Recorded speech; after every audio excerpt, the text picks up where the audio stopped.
Welcome back to our channel, where we explore fascinating stories and characters from the Bible. Today, we're diving into something chilling: the 7 most evil people in the Bible. Who were these dark and infamous individuals? What terrible deeds did they do to become some of the most wicked figures in history? From Herodias, the cunning queen of Galilee, to the infamous Cain, whose actions reverberated through generations. What pushed them to commit such awful acts? Join us on a journey through the chilling tales of betrayal, murder, and deceit that shape the lives of these sinister characters. Discover the lessons hidden within their dark legacies. Are you ready to uncover the secrets of the darkest souls in biblical history? Stay tuned as we reveal the stories of the 7 most evil people in the Bible. Let's get started. Number 1. Nimrod. Nimrod is a legendary biblical figure in the book of Genesis and Chronicles. This occurred after Noah's time. He is a descendant of Cush, who ruled over the land of Shinar. Nimrod eventually became the father of 2 of the Bible's and world history's greatest empires, Assyria and Babylon. He was the first world civilization's great leader. Regrettably, he also led the world astray from God. First, what does the name Nimrod mean? It comes from the Hebrew verb marad, meaning rebel. Nimrod is mentioned 3 times in the Bible. Genesis 10 is the first and most detailed passage. Cush was Nimrod's father, who grew to be a strong and skilled warrior. He was known as a great hunter in the eyes of the Lord. This is why people say, like Nimrod, a mighty hunter before the Lord. His kingdom initially thrived in Babylon, Eresh, Akkad, and Calneh in Shinar. Nimrod is later mentioned in a genealogy in 1 Chronicles. According to the book of Micah, even centuries later, Assyria was still associated with Nimrod's legacy, especially among the faithful. Many believe Babel and Babylon are the same. The city Nimrod is credited with establishing in Genesis, chapter 10, verse 10. Some Bible translations list this city as Babel rather than Babylon. Genesis chapter 10, verse 10, the beginning of his kingdom was Babel and Eresh and Akkad and Calneh in the land of Shinar in Babylonia. Long ago, people aimed to build a tower that would reach the heavens, daring to challenge God. Their goal was to gain fame. The tower they envisioned resembled a ziggurat, a tall brick building with winding staircases. These towers often displayed astrological signs at their summits. Although the purpose wasn't star worship, but a display of human power and greatness. God was deeply upset by the Tower of Babel. He said that if he let them continue, there was no telling where it would end, so God gave tongues for the first time to confuse the people. They could no longer understand each other. From then on, humanity split, scattering and speaking different languages. There is an interesting footnote to the story of Babel. The people at Babel declared independence not from another nation but from God himself. Their words were, "Let's build a city and a tower that reaches the heavens. Let's make a name for ourselves." The city symbolized civilization while the tower represented a religious structure. Both endeavors focused on humanity rather than God, reflecting a form of humanism. Number 2. Jezebel, Queen of Israel. In the Old Testament, Jezebel was the wife of King Ahab, the ruler of Israel at that time. Ahab not only strayed into idol worship following Jeroboam, but also married Jezebel, the daughter of the Sidonian king, adding to his reputation as a wicked king. The Book of Kings portrays Ahab as the most evil among all kings, causing much devastation during his 22-year reign. Jezebel used Ahab to further her evil schemes, and he readily complied. Their marriage marked the first time an Israelite king had married a pagan princess. Jezebel, a worshipper of Baal, replaced the worship of God with the cult of Baal, spreading this practice throughout Israel and even into Judah. Baal, depicted in sculptures with a helmet bearing bull horns symbolizing strength and fertility, held a club for thunder and a spear with leaves for lightning and vegetation. Jezebel influenced Ahab to adopt Baal worship after their marriage, driven by her thirst for power and ruthless suppression of dissent. She disregarded all moral constraints, showing fervor in her devotion to pagan rites. Jezebel worked tirelessly to maintain idolatry in both kingdoms, greatly harming Israel and Judah.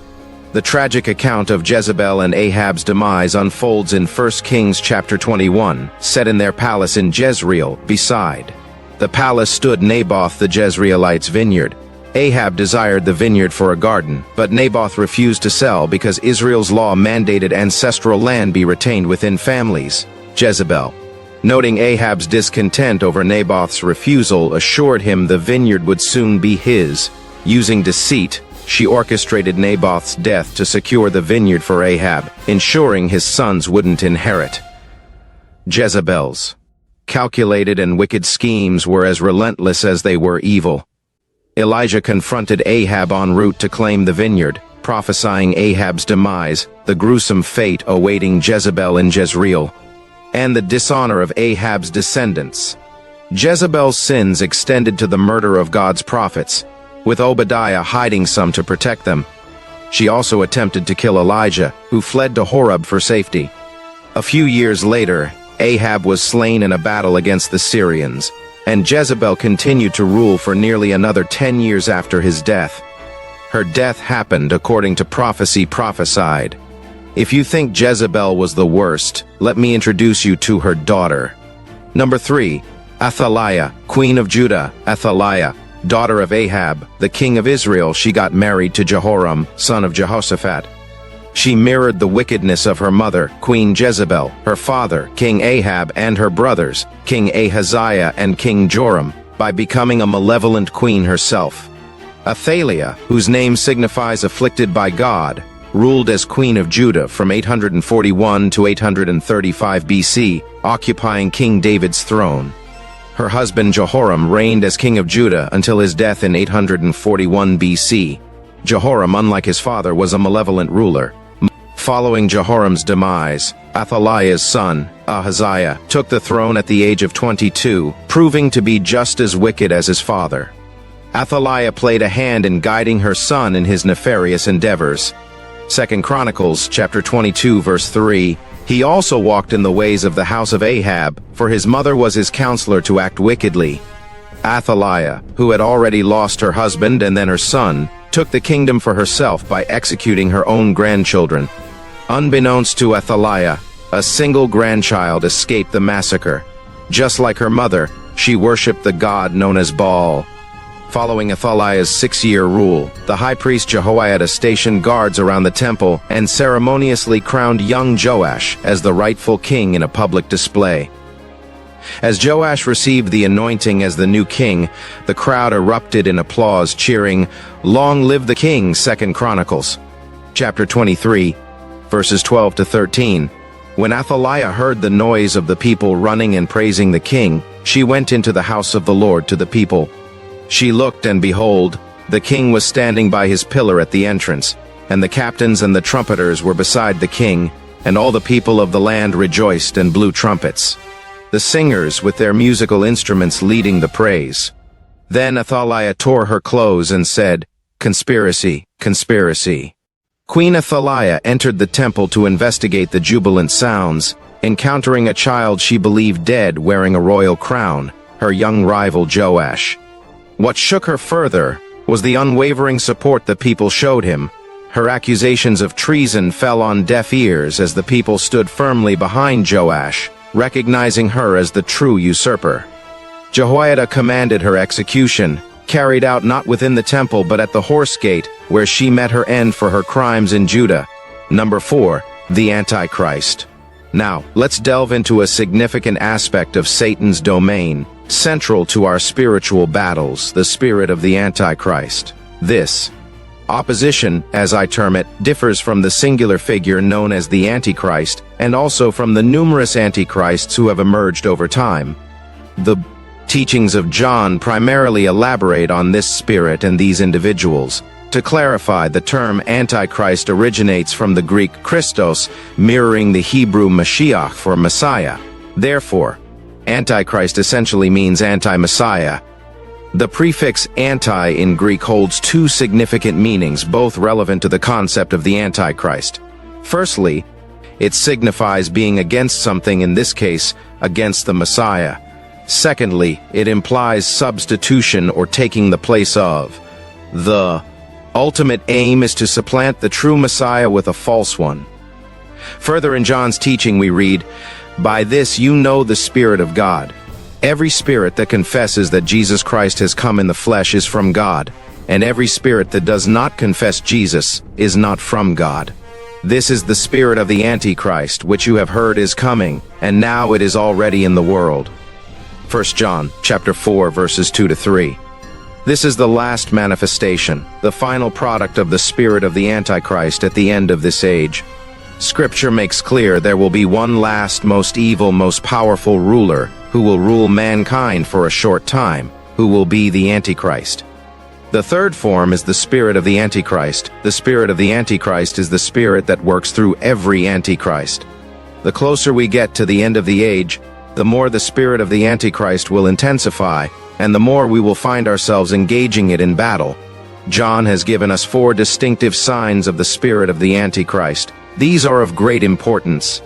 First and foremost, this spirit gets its start in association with God's people. The second mark of this spirit is that it denies that Jesus is the Messiah, as we see in 1 John chapter 2 verse 22, "Who is a liar but he that denieth that Jesus is the Christ?" And then John continues with the third mark, "He is Antichrist that denieth the Father and the Son." Keep this in mind. The spirit of the Antichrist doesn't outright deny God's existence. In fact, the Antichrist will assert to represent God. What this spirit rejects is the relationship between the Father and the Son within the divine Trinity. The fourth characteristic of this spirit, outlined in 1 John chapter 4, is its denial of the Messiah's coming. It likely believes in a future Messiah but denies the past arrival of the Messiah, known as the Antichrist. The ultimate form of the Antichrist spirit will materialize as the Antichrist. Let's explore some scriptural passages to unveil Satan's schemes. In 2 Thessalonians chapter 2, Paul discusses the emergence, revelation, and appearance of the Antichrist, intricately linked to preparations for the Lord's return. These events are interconnected because the Antichrist's unveiling will precede the Lord's return. Paul indicates that the Antichrist will be vanquished by the radiance of the Lord's arrival. This being is referred to by 3 names: the Antichrist, the man of lawlessness, and the son of perdition, with another significant name revealed in Revelation 13. This is part of the vision that John had. The fourth title is the Beast, a person who is going to arise to whom Satan, the dragon, will impart his power. Why will Satan give his power to that person? Because this will enable that person to gain dominion over the entire human race and convince all mankind to do the one thing Satan most desires: to worship him. That's his goal. He's been working patiently on it for many centuries, and he's very close to his achievement. God's installed ruler does not have the nature of the beast. He has the nature of the Lamb, and he is exalted above all others because he gave his life. He has humbled himself, and he has walked in the way of meekness and humility because he did not resist his arrests and persecutors. I believe that the church must show the same nature these days. In Revelation chapter 13 verses 6 to 7, we see the Antichrist take action. "And he opened his mouth in blasphemies against God to blaspheme his name and his tabernacle, that is, those who dwell in heaven. It was also given to him to make war with the saints and to overcome them. And authority was given to him over every tribe, people, language, and nation. He is the open challenger of God. He is not a secret enemy. He shakes his fist in the face of Almighty God." Number 5. Manasseh.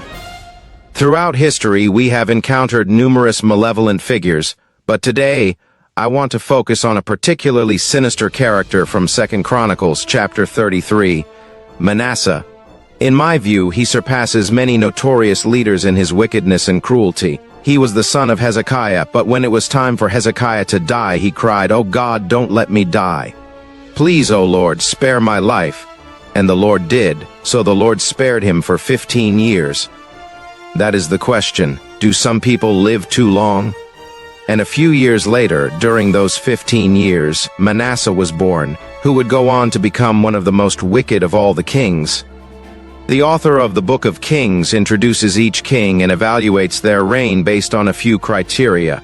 Did they worship only the God of Israel, or did they promote the worship of other gods? How did they deal with idolatry among the people? Did they remain faithful to the covenant, like David? Or did they become corrupt and unjust? On these fronts, Manasseh was unsuccessful. At the age of 12, Manasseh became king, and he set out to destroy all of his father's accomplishments. He was a very wicked man. According to the Bible, he was involved in some of Israel's or Judah's worst idolatry. 2 Chronicles, chapter 33, verses 1-6. Manasseh was 12 years old when he became king, and he reigned in Jerusalem 55 years. He did evil in the eyes of the Lord, following the detestable practices of the nations the Lord had driven out before the Israelites. He rebuilt the high places his father Hezekiah had demolished. He also erected altars to the Baals and made Asherah poles. He bowed down to all the starry hosts and worshipped them. He built altars in the temple of the Lord, of which the Lord had said, "My name will remain in Jerusalem forever, in both courts of the temple of the Lord." He built altars to all the starry hosts. He sacrificed his children in the fire in the valley of Ben Hinnom, practiced divination and witchcraft, sought omens, and consulted mediums and spiritists. He did much evil in the eyes of the Lord, arousing his anger. He installed gods everywhere, including in God's temple where people worshipped other gods. "Men by nature," wrote Isaiah, "maketh a god and worshipeth it." Man has to worship. He has to worship something. He needs to prioritize something. And if you reject the actual and living God, you'll have to create your own God. Then he was a murderer, and not just any murderer. Manasseh was a sadistic murderer. Furthermore, it is said that Manasseh spilled a great deal of innocent blood until he had filled Jerusalem from one end to the other. Some sources even claim that Manasseh assassinated a God-sent prophet.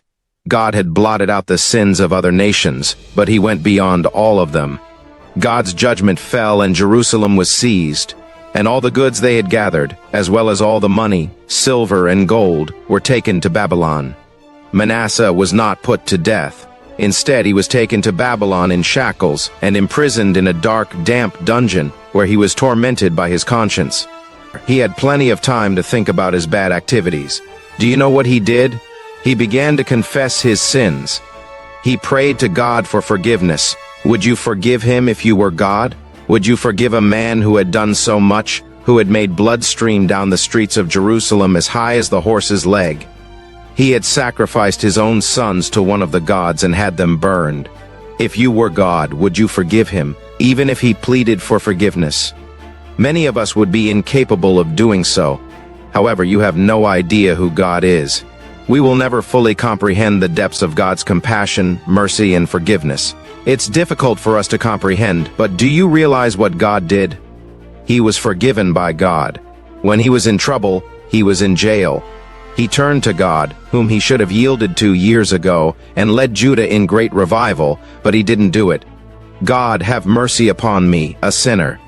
Manasseh began to pray, and this great God of mercy who is beyond our comprehension answered him. And God's forgiveness is much greater than ours. It's what God refers to as justification. As though you'd never sinned before, you are treated as if you had never committed a single sin in God's eyes, and according to the Bible, he is incapable of remembering your transgressions. He wipes the tapes clean, all of them. He has no recollection of them. God forgave Manasseh, but do you know what he accomplished in addition to that?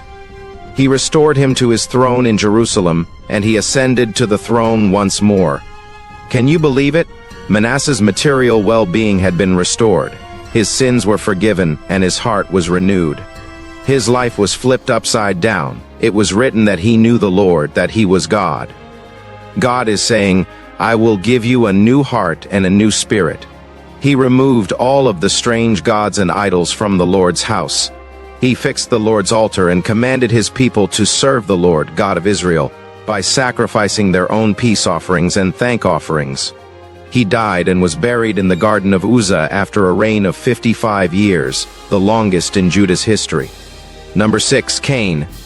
In the tale of Cain, the first murderer, we witness the gravest impact a person can have, taking another's life. This tragic event unfolds at the dawn of human existence. Adam and Eve, the first humans, conceived Cain. His birth mirrors the act of creation by the divine. Remarkably, Humanity's initial homicide transpires within the second generation, revealing a profound theological truth from Genesis 4. We are not sinners because we sin, rather, we sin because we are inherently sinful. This inherent sinfulness, stemming from Adam and Eve's transgression in Genesis 3, corrupts the human heart, leading to selfishness and perversion that culminate in acts of violence like murder. Genesis 4 contrasts sharply with the innocence depicted in Genesis 3, where Adam and Eve enjoyed unblemished intimacy with each other and with God. The narrative underscores the internal corruption that plagues humanity, a stark consequence of the original sin, echoing throughout generations. You might imagine that sin will progressively worsen with each new generation, the children of Adam and Eve telling tiny white lies, possibly minor thievery by the third generation, extortion and racketeering by the fifth generation, and eventually, perhaps slaying. However, this turns out vastly different. This shows us that corruption knows no bounds. It does not appear gradually, as unnoticed degradation does. Because humanity had been completely perverted, it should come as no surprise that the initial sins were among the most heinous. Cain became enraged and sullen as a result of his wrongdoing and God's just reaction. Cain was probably envious, plain and simple. He didn't want his younger brother to outdo him. Cain's envy was most likely sparked by God's favor on Abel's sacrifice. Cain was angry and took out his rage on Abel. Yet the younger brother did nothing wrong. Cain could well be mad at the Lord for rejecting his contribution. He may be unhappy with himself for not choosing sacrifices that he knew God would accept. Sin is a growling beast that waits for us to relax, let down our guard, and forget to be vigilant. Sin is a cunning opportunist, waiting for us to be at our most vulnerable so that it can devour us with the least amount of risk. Cain was eventually faced with his transgression by the Lord, but take note of his heartening. Then the Lord said to Cain, "Where is your brother Abel?" "I don't know," he replied. "Am I my brother's keeper?" The Lord said, "What have you done? Listen, your brother's blood cries out to me from the ground." Genesis chapter 4 verses 9 to 10. A hidden sin on earth is a public scandal in heaven. Never ever forget that. God is fully aware of whatever we do on this earth. The blood of your brother is calling up to me. Cain's actions were known to God, but his heart was too hard to realize the enormity of his own heinous deed. Cain demonstrated his arrogance, complete lack of knowledge about God, lack of regret, and absolute scorn for Abel in just 2 phrases. God then delivered justice. Genesis chapter 4 verses 11 to 12. "Now you are under a curse and driven from the ground, which opened its mouth to receive your brother's blood from your hand. When you work the ground, it will no longer yield its crops for you. You will be a restless wanderer on the earth." Cain's wickedness rendered crop production impossible, putting a stop to his livelihood. His poverty would force him to travel indefinitely. In response, we finally see some emotion from Cain. Cain said to the Lord, "My punishment is more than I can bear. Today you are driving me from the land, and I will be hidden from your presence. I will be a restless wanderer on the earth, and whoever finds me will kill me." Genesis chapter 4 verses 13 to 14. All we know is that Cain's life was spared by God's favor. I wish stories like this one had a nicer ending. I hope we can end this story with a happy finish. As a result, Cain repented, accepted his grace, and lived the remainder of his days in humble and worshipful adoration. Unfortunately, that did not occur. Number 7. Herodias, Queen of Galilee. Herodias is known as an evil queen, and the fact that she was responsible for the execution of John the Baptist will ensure that she is never forgotten. She persuaded Herod Antipas to arrest John and throw him in jail, which Herod did as a result of her efforts. In point of fact, she had desired for John to be put to death. However, Herod Antipas was hesitant to carry out such a plan because he dreaded the reaction of the people, and also because he believed John to be a virtuous man.